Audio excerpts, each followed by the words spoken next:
안녕하십니까. 반갑습니다. 광주 민주항쟁 39주년 민주주의를 향한 뜨거운 외침이 굽이쳐 흘렀던 그날, 다시 또 39년을 맞이하는 오늘 광주에서 인사를 드리겠습니다. 국민TV 광주지역협의회가 주관하는 제39주년 광주 특별 생방송 2부 진행을 맡은 저는 고상만의 수사반장을 진행했었던 인권운동하는 고상만입니다. 반갑습니다. 5.18 민주광장 특별 스튜디오에서 앞으로 약 1시간 50분간 진행될 2부 순서에서는 전두환의 그 조비오 신부님 사자 명예훼손 사건을 맡아서 아주 열성적으로 일하고 계신 분이시죠. 민주사회를 위한 변호사 모임 광주 전남 지부장을 맡고 계시는 우리 김정호 변호사님 모시고 재판 전후에 관련된 비하인드 스토리 말씀을 청해 듣는 그런 시간으로 첫 번째 손님으로 모시기로 했습니다. 그리고 두 번째 손님으로는 동포의 학살을 거부한다라는 책의 저자이신 여순 사건의 자타가 공인하는 최고 전문가로 알려져 있는 분이시죠. 우리 주철희 박사님을 모셔서 우리에게 잘못 알려져 있는 또 다른 진실, 사건 발생으로부터 71년이 지나가는 지금 이 사건과 관련해서 새로운 명예 회복을 위해 많은 분들이 노력을 하고 계신데요. 그 주도적 역할을 하시는 우리 주철희 박사님 모시고 말씀을 청해 듣도록 하겠습니다. 그래서 집단 학살, 제노사이트의 국제 범죄와 관련된 이런 범죄 행위에 대해서 이제 그 피해자들이 또 다른 피해를 받지 않도록 억울함을 해결할 수 있는 국가적 차원의 해법이 무엇인지 그런 말씀을 함께 청해 듣도록 하겠습니다. 그리고 2부 마지막 초대 손님으로는 많은 분들에게 많은 기억을 갖고 계시는 영화입니다. 영화 1991년 봄이라고 하는 작품인데요. 1991년 대학에 91년 91학번 이상이시면 아마 이 영화가 어떤 내용을 담고 있는지 아마 아실 거라고 생각이 됩니다. 1991년 4월 26일 날 서울 명지대학교 1학년 학생이었던 강경대 학생이 시위 도중에 경찰의 쇠파이프에 맞아 숨진 사건이 있었는데요. 그렇게 91년 4월 26일 날부터 5월 25일 정확히 한 달 동안에 모두 11명의 대한민국의 청년과 또 대한민국의 청년들을 사랑하고 민주주의를 절규하는 그런 시민들이 11명이 목숨을 잃은 정말 비극적인 사건, 그리고 그것에 대해 국민적 분노가 높았던 그 사건인데요. 그 1991년 봄에 있었던 그 이야기들을 영상으로 만드신 분입니다. 권경원 감독님 모시고 말씀을 들으려고 하는데요. 1980년 5월 광주부터 87년 민주항쟁, 그리고 이후 1991년 봄으로 상징되는 이 나라 민주화 투쟁의 과정을 담은 영화 어떻게 만들었고, 그리고 반응은 어떤지, 앞으로 계획은 어떤지 그런 말씀을 함께 아울러 듣는 그런 시간을 가지려고 합니다. 아마 이제 세 분 모두 우리가 여쭙고 싶은 말씀도 많고 또 이분들이 저희에게 들려주시고자 하는 말씀도 많으실 것 같습니다. 그래서 시간을 아끼기 위해서 이제 막 도착하신 우리 오늘 첫 번째 초대 손님이 계십니다. 바로 아까 전에 말씀드렸던 우리 민주사회를 위한 변호사 모임의 광주 전남 지부장이시기도 하고요. 학살자 전두환의 고 조비오 신부님의 사자 명예훼손 이 사건을 맡아서 아주 열성적으로 일하고 계시는 우리 김정호 변호사님이십니다. 이제 막 도착하셨습니다. 따끈따끈한 박수로 환영해 주십시오. 말씀을 하셔야 됩니다. 예, 안녕하십니까. 아이고 반갑습니다. 예, 반갑습니다. 네. 저는 김정호 변호사님 말씀만 이렇게 들었는데 그 인터넷에 실린 사진보다 더 멋있으신 것 같아요. 아유, 감사합니다. 예, 그런 말씀은 들어보신 적 전혀 있나요? 들어본 적은 없습니다. 아, 예. 네. 저도 처음 말씀을 드려봤습니다. 예. 먼저 우리 오늘 이렇게 많은 분들에게 그동안 공분을 사왔고 거듭된 망언으로, 예, 그리고 정말 상상치 어려울 정도의 망동으로 국민적 분노를 일으키고 있는 그 전두환과 관련해 갖고 우리 이 사건 담당하고 있는 변호사님의 이 방송을 보시는 예. 시청자 분들에게 본인 소개를 좀 직접 간략하게 한번 좀 해주시면. 예. 그 전두환은 2017년 4월에 5.18 역사를 완전히 부정하는 북한군 특수군 600명이 광주에 와서 일으킨 폭동이라고 주장하는 그 왜곡과 허위로 점철된 전두환 해고록을 출판한 바 있습니다. 그래서 2017년 잠시만요.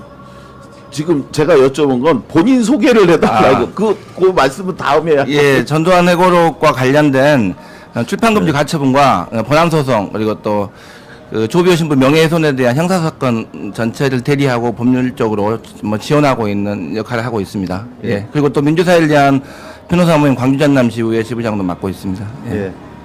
김종호 변호사님. 예. 진행이 약간 매끄럽지 않아서 예. 안 돼. 자, 요 주변이 지금 좀 시끄러워 갖고 그래가지고 아마 잘 안 들리셔서 그러셨던 것 같은데요. 그 여기 광주에서 그 쭉 계속 여기서만 활동을 해오신 건가요? 아니면 다른 곳에 계시다가 여기 광주에 오셨던 건가요? 2003년부터 변호사 개업을 해서요. 여기서요? 예, 쭉. 여기서만 16년째 하고 있습니다. 예.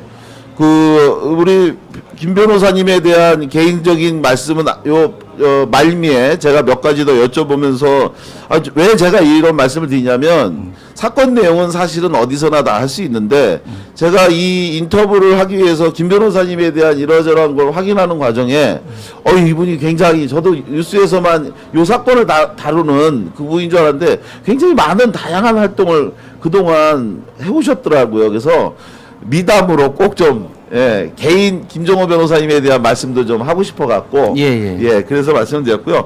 아까 전에 말씀 못 하셨던 그건데요. 이 사건 지금 현재 하고 계시는 전두환과 관련된 재판의 주요 쟁점이 뭔지 어떤 내용인지 좀 말씀을 좀 듣고 싶습니다. 예, 전두환 회고록은 그 세 권으로 이루어져 있는데 특히 5.18에 대한 기술 부분은 1권입니다. 거기에 북한군 개입설을 포함한 또 헬기 사격을 부정한 또 이런 내용을 포함한 69가지 허위 사실에 대해서 1차와 2차 출판금지 가처분이 다 인용돼서 지금은 전두환 해고록을 시중에서 구할 수 없는 상태입니다. 아, 예. 그리고 그 안에 들어있는 내용 중에서 헬기 사격 부분만을 떼어내서 그 부분은 피해자 특정이 가능했기 때문에 조비오 신부님의 유족인 이 조영대 신부님을 고소인으로 해서 저희가 대리해서 전두환을 지금 형사법정에 세운 것입니다. 예.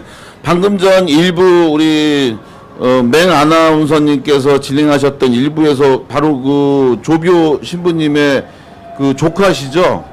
예. 조영대 신부님. 예, 조영대 신부님께서 나오셔서 인터뷰에 응하셨는데 말씀하신 것처럼 2017년 4월에 전두환이 발간한 이 회고록과 관련해 갖고 명백한 거짓말을 썼어요. 그리고 최근에 들어서 그것이 본인의 부인에도 불구하고 새로운 증언, 추가 증언이 지금 잇따라 일어나고 있죠. 예, 그렇습니다. 예. 사실은 뭐 전두환 같은 경우는 2016년 6월에 신동아의 본인의 이순자와 같이 인터뷰를 합니다.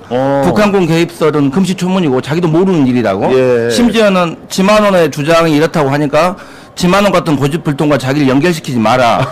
이렇게까지 얘기하는 분이 한 사람이 1년도 안 돼서 갑자기 2017년 4월에 이 회고록을 냈어요. 근데 재판부에 우리 대리인들이 증거로 내니까 재판부도 그 부분을 가장 높이 증거를 평가해서 19위원의 모순의 극치라고 표현했죠. 본인이 2010년 6월에는 금시초문이라고 했는데 갑자기 뭐 치매 걸렸다더니 갑자기 그 책을 몽땅 또 왜곡을 또 갖다가 집대성했기 때문에 그 책 자체가 가짜라는 것이죠. 예.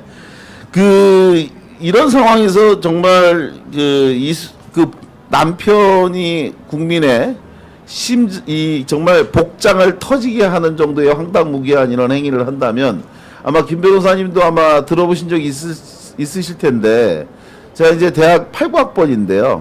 89년도에 대학에 입학을 했더니 그때 당시에 50 부활 저지투쟁이 한 이슈였어요. 그래가지고 바로 요때 89년 5월에 50 세력들의 부활을 저지한다고 해서 혈서도 쓰고 막 이랬던 적이 있는데 그때 사람들 사이에서 회자됐던 말 중에 하나가 예. 이심전심. 예. 무슨 뜻이죠?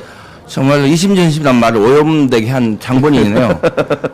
이순자 마음이 전두환 마음이. 그렇죠. 예. 이순자 마음이 전두환 마음, 이심전심, 예, 그런 뜻으로 이제 통용되는데 이순자가 남편의 그 망원 망동에 못지않게 한 말이 자기 남편 전두환이 민주주의의 아버지다. 어떻게 생각하십니까? 입장에서. 민주주의를 막은 파괴자죠. 민주주의가 이행되고 있는데 서울도 범을 다 통두리째 민주주의를 없애고 또 호원 그 선언 자체를 통해서 민주주의를 파괴한 사람이죠. 어떻게 민주주의 아버지가 되겠습니까? 그 자체로 너무 농담으로 듣기에도 좀 우스꽝스럽고 슬픈 얘기네요. 예. 그러니까요. 그러니까 자기네들이 어떤 행위와 행동을 했는지 그 부분에 대한 이해를 제대로 갖지 못하고 있다는 것 자체도 너무 기가 막히고 어처구니 없는데, 자, 이 재판이 앞으로 그 너무 오랜 시간 동안 이어져 왔었어요. 39년 동안 이 잘못이 바로잡히지 않고 거듭거듭 국민들의 마음을 고통스럽고 힘들게 하고 있는데, 다행히 우리 김 변호사님 같은 분의 열성적인 노력과 기여 덕분에 그나마 이 사람을 다시 법정에 세우고 국민적 심판, 역사적 심판을 받을 수 있는데, 한편으로 제가 또 궁금한 게 재판이 이게 상당히 길게 가지 않을까 또 이런 우려도 있는데 어떤가요? 예측상. 전두환의 형사재판은 쟁점 헬기 사격 하나뿐이기 때문에 네. 사실상은 전두환이 헬기 사격에 대해서 언급한 것은 전두환 해고록의 3페이지뿐입니다. 예. 근데 헬기 사격은 어떠한 경우도 없었다라고 전제해놓고 하기 네. 때문에 지금 앞에 보이지만 전일빌딩에 있는 탄원 예. 감정 결과 그 하나만으로도 이미 헬기 사격은 있는 것입니다. 근데 전두환 입장에서는 헬기 사격이 없었다는 주장을 강변하고 있기 때문에 지금은 증인신문, 주로 헬기 사격을 목격하신 분이나 직접 헬기 사격에 피해를 입으신 분들의 증언이 이루어지고 있기 때문에 2번 정도 증인신문 이루어진 다음에 예. 전일빌딩 현장도 한번 가보고 이렇게 하다 보면 9월 정도에는 9월, 10월에는 선고가 나올 5월, 9월, 10월이요. 예, 그 정도면 선고가 될 것 같습니다. 그러면 1심 선고가 그때쯤이면 예. 아마 나올 수 있을 거다. 예. 생각보다 저는 그 사람이 이른바 재판 방해 행위에 그 준할 만큼 황당무계한 무슨 뭐 치매니 뭐 방금 전 일을 기억을 못 한다느니 뭐 신뢰할 만한 사람을 옆에 앉혀야 된다느니 온갖 형태로 다양하게 참 야비한 방식으로 자기 책임을 회피하려고 하는 걸 보면서 이런 식으로 오래 가지 않을까 했는데 그럴 가능성 없겠네요. 지금 그 3월 11일 이전에 그렇게 해왔죠, 쭉. 그래서 네. 독감에 걸렸다 가다가 알츠하이머 걸렸다 하다가 뭐 관할을 옮겨달라고 해도 여러 가지를 하다가 좀 대한민국에 있는 모든 편법을 다 동원했고 예. 이제 강제 구인을 앞두고서야 재판에 나왔습니다. 지금 재판이 이제 시작됐기 때문에 예. 이제 그러한 편법은 어차피 본인 스스로 꼼수기 때문에 뭐 더 이상 통하지 않을 거로 생각합니다. 그 참고로 제가 개인적으로 공부했던 부분도 하나가 있는데 전두환이 실제로 이 책을 쓰지 않았다는 변명도 한 걸로 알고 있고 뭐 사실은 자기가 썼다라고 뒤집어 쓰려고 하는 누구도 있었던 그 민정기라는 비서관이 본인이 썼다라는 주장을 일부 했습니다. 근데 저는 어떤 경우로 하더라도 이거는 황당한 얘기인데요. 예. 만약에 민정기 비서관이 썼다면 예. 대국민 사기죠. 예. 민정기 회고록 했으면 누가 사보겠습니까? 본인이 써놓고 사기혐의도 추가될 수 있겠 전두환 회고록이라고 국민들에게 이게 판촉하고 팔았기 때문에 그러면 예. 대국민 사기고 예. 두 번째로 만약 전두환이 썼는데도 민정기가 이것을 네. 이렇게 한다면 말 그대로 전두환의 책임을 회피하고 희석시키기 위한 꼼수다. 예. 어느 쪽이든 말도 안 되는 얘기라는. 예. 지금, 예. 그래서 제가 말씀드린 거는 그것에 대해서 그 민정기도 처벌할 수는 없나? 저희는 민정기를 처벌할 수 있는데 민정기를 예. 일부러 고소에 넣지 않은 이유는 예. 전두환의 본인이 책임을 되니까. 굳이 본질을 좀 예. 오히려 본질을 좀 흐트러뜨리는 면이 있었고 또 전두환 해고록은 전두환이 쓰고 민정기는 자꾸 수정 정도 한 것이지. 그렇죠. 민정기의 처벌이 역사적인 무슨 의미가 있겠습니까? 오히려 쟁점을 흐리기 때문에 저희가 고소를 안 했습니다. 예, 그런 또 뒤에 사연들이 있었어요. 그래서 이런 상황에서 앞으로 예상되는 어떤 우려되는 어려움이나 이런 부분들은 혹시 없을까요? 저는 뭐 재판 과정에서? 재판 과정에서의 어려움보다 제가 느끼는 지금 스스로 재판은 제도적으로 이렇게 하면 되는데 예. 지금 그 민사 판결문만 가지고도 100페이지짜리의 이 팩트체크 같은 판결문이 있어요. 예. 근데 우리나라에는 법원 판결문을 갖다가 한번 읽어보라고 줘도 예. 믿지 않으려고 하는 사람들이 있기 예. 때문에 가짜뉴스 오히려 더 신뢰하는 사람들. 그래서 그렇게 인지 부조화 상태에 있는 분들을 위해서라도 조속히 진상규명 조사위원회가 빨리 출범을 해서 국가 차원의 이 인증된 보고서가 나와야 그런 왜곡과 허위를 근본적인 지점에서 할 수 있다고 보여지고 예.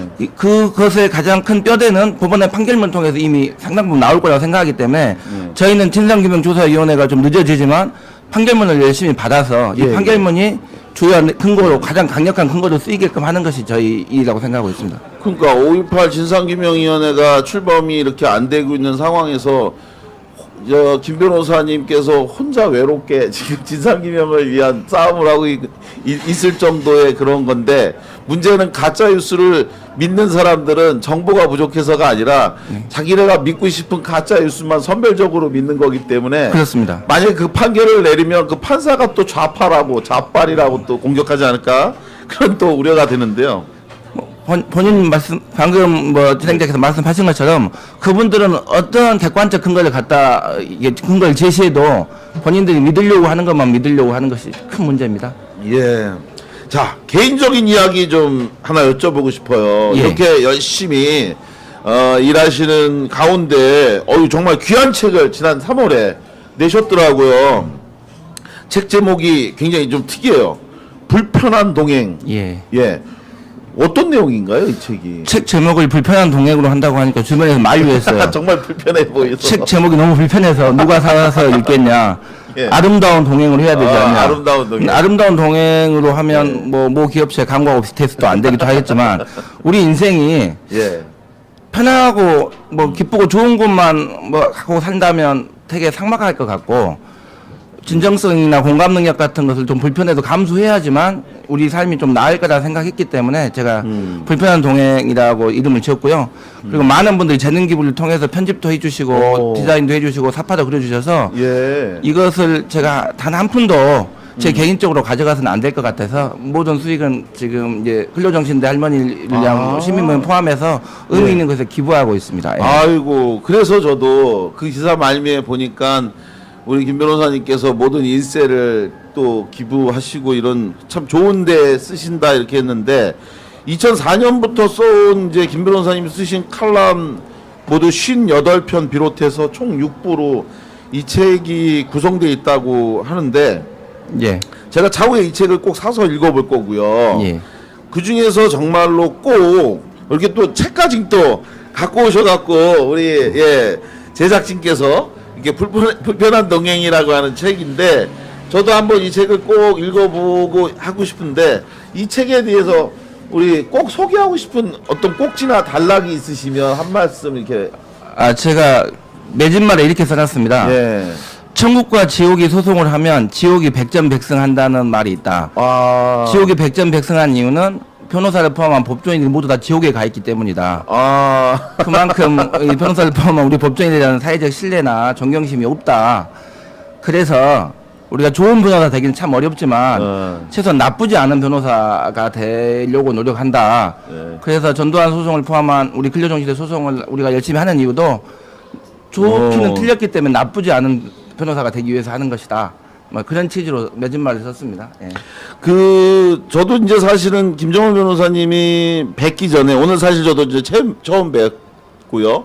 뵙기 전에 이제 김 변호사님이 해오신 이러저러한 이야기들을 이제 말로만 들었는데, 보니까 많은 사람들한테는 지금도 이 방송을 통해서 김정호라고 하는 좋은 변호사가 광주에 계시구나. 근데 그분이 전두환과 관련한 소송을 하시는 분이구나. 이것만 아실 것 같아서 제가 좀 말씀을 드리고 싶으면, 국정원 댓글 관련 모해이증 사건, 또 한상률 국세청장에 대한 명예훼손 사건, 미쓰비시 여자근로정신대 손해배상 청구 소송 등 그동안 우리나라의 주요하고 굵직한 인권 또 시민사회와 밀접한 이런 공익사건들을 굉장히 많이 다루셨고, 그 이야기들을 이 책에 담으셨다고. 예. 예. 지금 사실은 그 한상률 청장에 대한 그 명예훼손 사건은 그 국세청부 공무원이 노무현 대통령 사망 이후에 네. 나는 국세청이 작년에 한 짓을 안 한다라고 써서 되게 파문이 있었던 글인데 그분을 오히려 파면하고 예. 또 명예훼손으로 기소된 사건이었습니다. 근데 그분은 사실 그때 당시에 미네르바와 같이 표현의 자유를 침해한 대표적 미네르바. 예. 그래서 미네르바도 무죄가 나왔고 예. 저희가 변호한 건 아니지만 예. 이 김동일 씨라는 국세청 공무원도 파면이 다 취소되고 또 예. 무죄를 다 받아서 복직이 됐던 사안입니다. 그래서 이명박 정부의 대표적인 표현의 자유 침해 사례에 대한 저희가 공익 사건으로 구제했던 사건이고요. 그 다음에 이제 국정원 댓글 사건은 박근혜 정부 대표적인 그 국정원 댓글 사건에 대한 양심 선언을 했던 사람을 오히려 모해이중으로 기소했다가 박근혜 정부 시대에 무죄를 또 받았기 때문에 저는 또 의미가 있다고 보고요. 그건 또 그 재판은 서울중앙지법에서 열렸는데 20번 재판이 열렸는데 1년 정도 했고 주요 증인이 당시 경찰청장, 서울경찰청장 김용판 등 그분들과의 증인 신문이었기 때문에 되게 힘든 재판이었지만 그래도 사필 기종으로 마무리돼서 되게 국정원 사건 진실이 다 드러났던 계기여서 뭐 그런 생각을 의미부여를 하고 있습니다. 그 김 변호사님께서 그 지난번 어느 언론하고 인터뷰하시면서 상당히 인상적인 코멘트를 하나 하신 게 있더라고요. 예. 뭐냐면 전두환과 관련해서 예. 전두환이 차라리 침묵했으면 더 좋았을 것이다. 좋았을 것 같다라는 상당히 인상적인 코멘트라고 생각했습니다.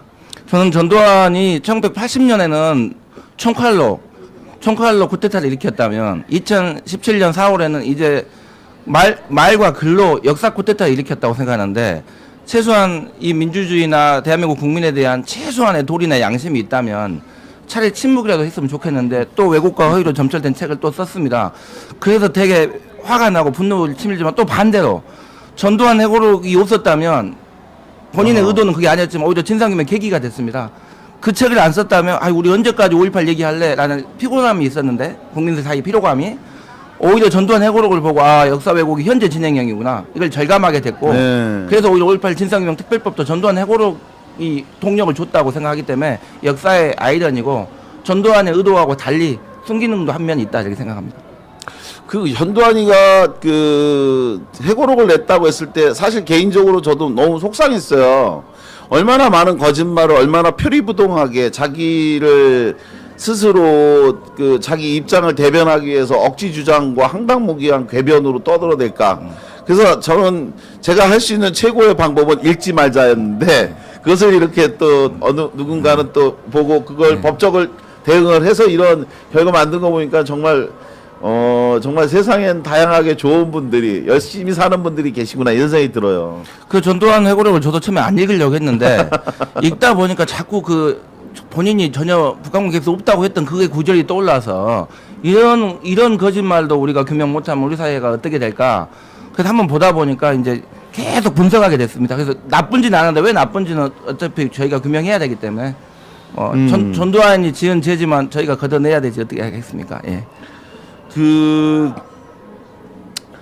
정말 어려운 질문 하나 마지막으로 예. 한번 드려야 되겠습니다. 실례지만 불편한 동행 이 예. 내신 책 몇 예. 권이나 현재 나가셨습니까? 지금 뭐 일세를 2,000권을 처음에 예. 발행을 했는데 예. 뭐 일반 독자가 아니라 사재기 해주시면 만화가 이틀 만에 출판은 다 오. 일세가 그리고 지금 이제 2세도 예. 추가 2,000권을 찍었는데 그것도 지금 거의 다 아 그러세요? 그래서 제가 이 출판사한테 이제 예. 내가 원하는 이상으로 팔렸으니 예. 절판을 하겠다 그랬어요. 근데 출판사에서 그런 거예요. 법정 스님 정도 돼야 절판을 하는 거지. 그렇죠. 뭐 겨우 2세 내놓고 뭐 건방지게 절판한다. 한 명의 독자라도 나온다면 서점에 있어야지. 예. 너 절판을 하려고 하느냐 하면서 저한테 힐난을 하더라고요. 예. 당신이 법정 스님 정도 되냐. 그래도 참 다행입니다.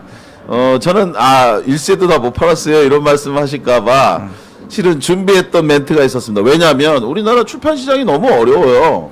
제가 요 근래 들어보니까는 일세를 다 파는 책이 하루에 수백 권씩 나오는데 일세를 다 파는 책이 전체 책의 5% 미만이라는 거예요. 예, 저도 들었습니다. 예, 그런 상황하에서 우리 김 변호사님도 좋은 책이지만 어렵지 않았을까 했는데 역시나 좋은 분들이 또 함께 해주시고 하는데 이 방송을 듣는 분께 제가 그래서 부탁을 드리고 싶습니다. 어떤 분들은 이제 제가 어저께도 모 변호사 출판 기념회가 있어서 패널로 나가갖고 거기서도 한 얘기인데요. 그분도 이제 굉장히 정의로운 활동과 일을 많이 하는 인권 변호사, 세월호 사건 때 유언비어를 퍼뜨린 사람들에 대해서 무료로 그걸 다 모아서 그 소송을 제기한 분이에요. 정철승이라고 하는 변호사인데 마찬가지로 우리 김 변호사님 같이 이런 좋은 활동을 하시는 분들이 많이 계신데요. 우리 모두가 누구나 다 정의롭게 살 수는 없습니다.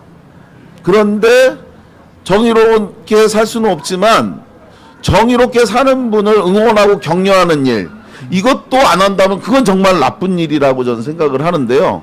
그런 분들을 응원하고 격려하는 가장 확실한 방법은 뭐냐면 이런 분들이 내신 책을 사주시는 겁니다. 그런데 이런 분들 중에서 정말 심각하게 착각을 하는 분이 있는데 뭐냐면 책을 사고 싶은데요. 제가 바빠서 책을 읽을 시간이 없어요. 뭐 이러면서 책을 안 사는 걸 정당화하는 분이 있는데요. 책은 읽는 게 아닙니다. 그냥 책은 사는 거예요, 사는 거.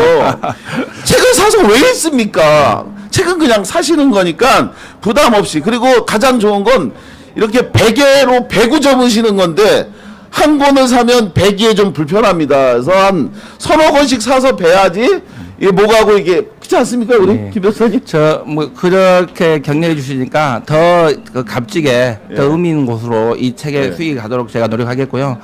그래서 출판 기념회 같은 것도 하지 않은 이유가 그 비용도 좀 낭비인 것 같고 또 괜히 또 현실 정치를 하는 것으로 오해받는 것도 좀 불편해서 말 그대로 불편해서 그냥 책만 냈습니다. 예. 책 낼 때마다 북콘서트를 하는 저를 부끄럽게 하시거나 근데 하고 나면 좀 생깁니다. 그 돈으로 더 좋은 일을 더 많이 하시면 될 것 같고요. 정말 제가 방송과 언론을 통해서만 참 좋은 일, 또 제가 다 못하는 그런 어려운 일, 학살자 전두환에 대한 정말 역사적 응징을 해주시는 이런 그 좋은 분을 뵙고 만나서 인터뷰를 했다는 것 자체가 제가 정말 영광인데요. 마지막으로 좀 이 방송 들으시는 분에게 꼭 김 변호사님 하시고 싶은 말씀 있으시면. 사실 저 말고도 이 민주사를 위한 변호사 모임에 많은 선배님 후배님들이 같이 함께 하는 일들입니다. 저 혼자 힘으로 할 수 있는 것이 아니라 함께 했던 일이기 때문에 그 시민들께서도 우리가 어렵고 힘들다 하더라도 함께 연대해 주시고 그 기준을 지켜주시려는 노력이 모여졌을 때 우리 사회가 좀 더 성숙한 민주주의 사회로 간다고 봅니다. 함께 같이 그 연대의 마음으로 가셨으면 좋겠습니다. 저희도 노력하겠습니다.